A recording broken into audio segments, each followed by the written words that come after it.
Hello everyone. Today let us travel back in time to a world ruled by ice, survival, and raw instinct, the Ice Age. Through freezing mist and snow-covered plains, a massive shadow slowly emerges from the sparse forest. Its body is nearly as long as a modern motorcycle, yet far heavier. Compact, dense, and powerful like a living block of stone. Thick fur bristles against the cold, shimmering with frost as it exhales deep, steady breaths. This is the saber-toothed tiger. Its shoulders rise to a human's chest, its broad torso packed with muscle built not for speed but for dominance. Each step presses deep into the snow, leaving behind heavy tracks, silent warnings to every creature sharing this frozen land. As it lifts its head, amber eyes scan the valley below. Its jaws remain closed, yet two enormous curved canines protrude, long, thin, and sharp as ice-forged daggers. Today I will tell you the story of the apex predator that ruled the Ice Age.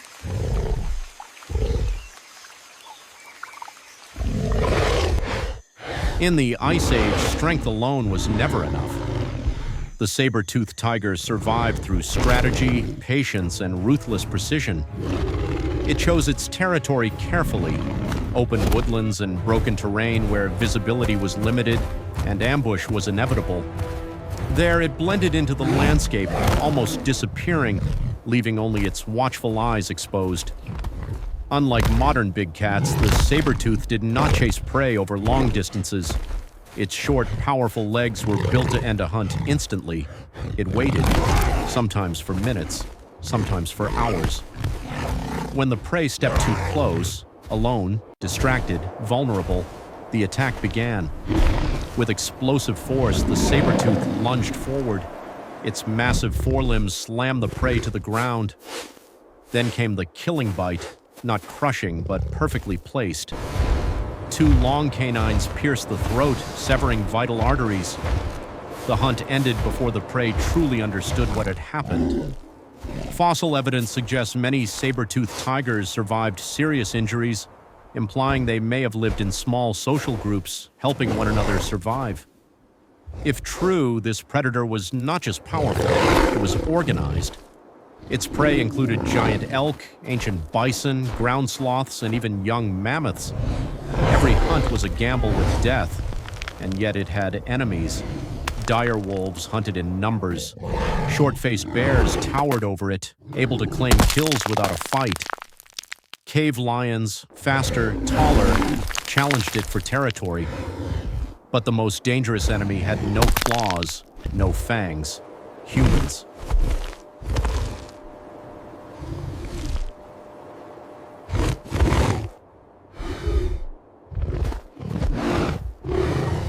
Before dawn breaks, the valley lies silent beneath heavy fog.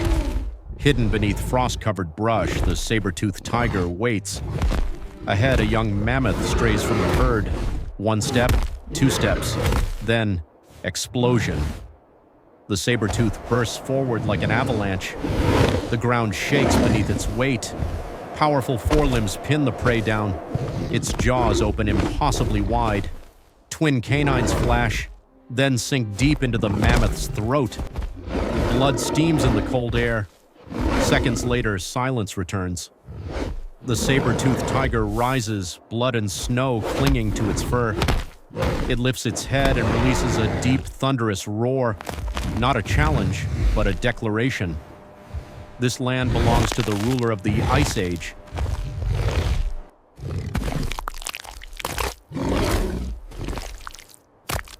The scent of blood attracts others. Dire wolves circle from the shadows, testing boundaries. One approaches too closely and is struck down in an instant. They retreat. Then the ground trembles.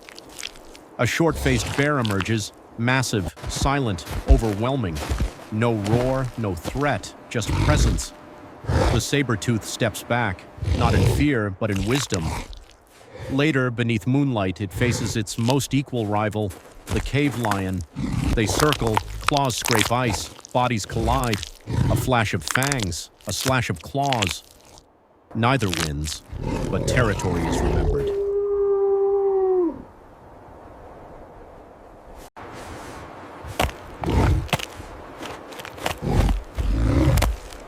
Dawn comes slowly to the Ice Age. Pale light seeps through the frozen mist, reflecting off massive blocks of ice that stand silently like ancient witnesses. There is no roar, no hurried footsteps, only the cold wind sweeping across the endless white plain. The saber-toothed tiger has been awake for a long time. It lies atop a high, rocky outcrop where the entire valley can be observed. Its thick fur is coated with the night's frost, old scars etched deep beneath the skin, remnants of countless past confrontations. Its long, curved fangs show as it slightly parts its jaws, not to threaten, but to draw in the biting morning air. Today, it does not hunt, not because it is weak, but because the world is unnaturally quiet. Below in the valley, the great herds no longer move along their familiar paths. Mammoths that once traveled in long lines are now reduced to faint silhouettes in the distance. The ground is hard as stone, sealed beneath thick ice, unsuitable for a chase. The saber-toothed tiger rises. Every step it takes is slow, deliberate. It is no longer the impatient predator of its youth. It has learned to conserve strength, to wait, the instinct of a long-surviving creature. Along a familiar route, it encounters its own old tracks, blurred by snow. Trails that once led to victory are now only memories. The scent of prey is faint, nearly erased by the cold wind.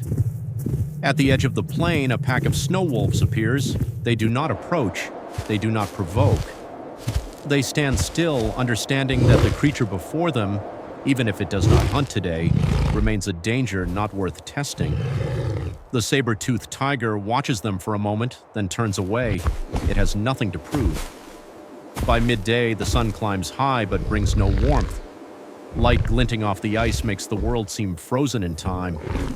The tiger lies down beside a dead tree, its back resting against hardened snow.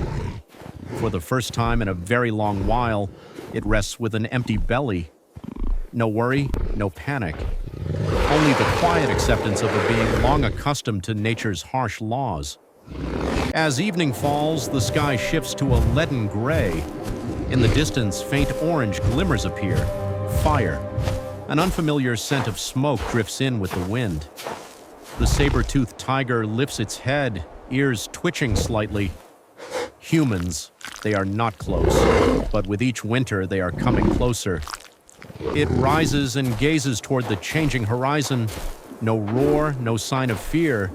It simply memorizes that scent, as it has memorized the scent of every enemy before. When night descends, the temperature drops rapidly. The sky fills with stars, cold and vast. The saber-toothed tiger returns to the morning's rocky perch. It curls its body tight, tail drawn close, breathing slowing. This day passes. No hunt, no blood, no victory, yet it lives. And sometimes in a world of ice and frost, survival itself is the greatest triumph.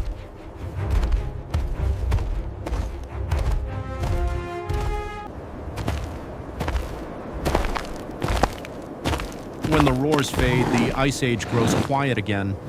Snow covers bloodstains, tracks disappear. Scavengers arrive, wolves, ravens, bears, claiming what remains. The saber-toothed tiger walks away wounded, bleeding into the snow. It does not look back. Beneath the ice, fragments remain. A broken canine, shattered bone, claw marks frozen in time. Evidence of battles fought long. The winters grow harsher, prey becomes scarce. Fire spreads across the land. Humans hunt together. They take everything. The saber-toothed tiger roams its former kingdom, now empty. One final roar echoes across the frozen hills, not defiance, a farewell. No one witnesses its final moments. Snow covers its body. Time erases its tracks.